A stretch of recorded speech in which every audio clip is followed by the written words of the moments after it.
Can you hear me at the back? Yes. Maybe not. Just about. Very please. That's right. Unless you heard me, you wouldn't be able to say yes or no. Well, first of all, thanks to Margaret for those kind words. It's almost like reading your own obituary. And I can say that it's not entirely disagreeable. I must say I'm a little intimidated by the occasion because I thought this was going to be a simple commercial launch of a book where I would be here either to sign a few copies or maybe make a few general remarks on what the book is about. And it's only a couple of days ago that I realized that I'm expected to perform in an academic kind of way to talk about Muslims in Europe. Now, I have already written about it in the book. There's a long chapter, and in one or two recent articles I have explored in great length the history, the settlement patterns, the problems presented by Muslim presence in Europe. So rather than go over the same boring academic ground with facts and figures and charts, I thought what I would do is to be a little more impressionistic and share a few general thoughts on the current level of interaction between Muslims on the one hand and the rest of the Europeans on the other. I think when Muslims began to settle here in the late 50s and early 60s, there have been three stages or three different levels of reaction between them and the host society during this last 40 years. Initially, of course, they came on their own, without their wives, without children, in the hope that they will make money and go back. It's only later on, around 1967-68, that they began to realize they were going to stay here, started bringing their wives and children, and that presented the first set of demands on the British society. Children were here, and therefore people were saying, look, we want something about our own culture to be taught to these children. Wives began to go to work and say, well, look, there are certain facilities that these women are going to need in terms of the dress they can wear, respect for traditional dress, and so on.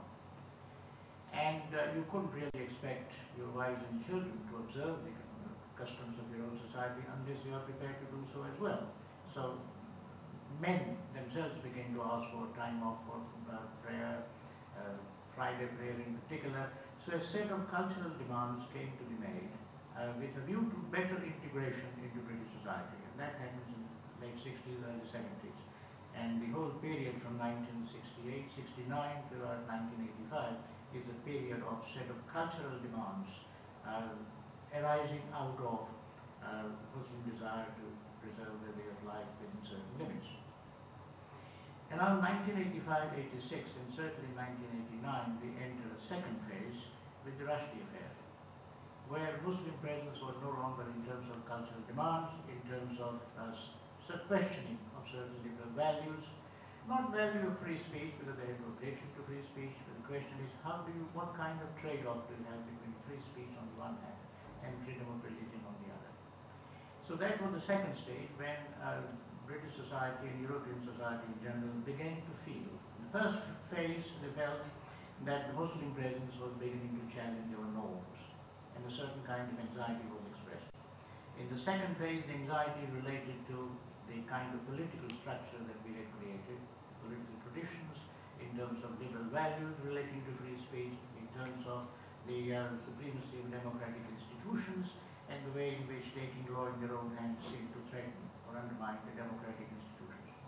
And the third phase we entered with 9/11, Madrid, 7/7, when the European societies began to feel that Muslims were a threat not only to certain norms, not only to certain liberal values, but to the very security and existence of European state. So that's broadly the historical pattern. And I think as a result of all this, if you look at the contemporary situation, in many European societies, there is a threefold anxiety about the Muslim presence. First of all, there is the feeling that they are Muslims in Europe are part of an international network. There is the Ummah, and their loyalty is primarily to the Ummah and not to the nation state or the societies in which they are settled. So this is the first source of anxiety, that their loyalty, their citizenship cannot simply be taken for granted. The second source of anxiety is that Muslims have failed to integrate and will not integrate into European societies. Dress, manners, demands that they have been making, all this seems to show that they want to be citizens on their own terms and do not want to accept the basic conditions on which citizenship is available in any European society. And the third anxiety seems to be that in a certain kind of way, the Muslim presence is subversive of European culture or European way of life. That takes many forms, but for example, one of the major arguments is that Muslims bring religion back into politics and therefore undermine or question the historical secular settlement that we have reached in European societies. This is at one level. At another level, they are making political demands which are based on religious considerations. They are making social demands which are based again on cultural and religious considerations. Mosques, muezzins call for prayer, time off for prayer, these sorts of things. All this seems to indicate that in a slow kind of way, our way of life is being subverted. So this is the European anxiety. Loyalty, political loyalty, failure to integrate, and subversion of our way of life. On the other side, there is the Muslim anxiety about European societies. And their argument goes something like this. I want to set the scene so that each begins to understand the other, and I want to see what kind of space is available in terms of which dialogue between the two groups can take place. So I've talked so far about the European anxiety. Very briefly, if I have time, I would have elaborated at great length, and maybe if there are questions, I would be more than happy to elaborate. As for the Muslims, the anxiety, their anxiety and their complaint about the European society and the West in general is as follows. First of all, you Europeans and you in the West are anxious to dominate the Muslim world.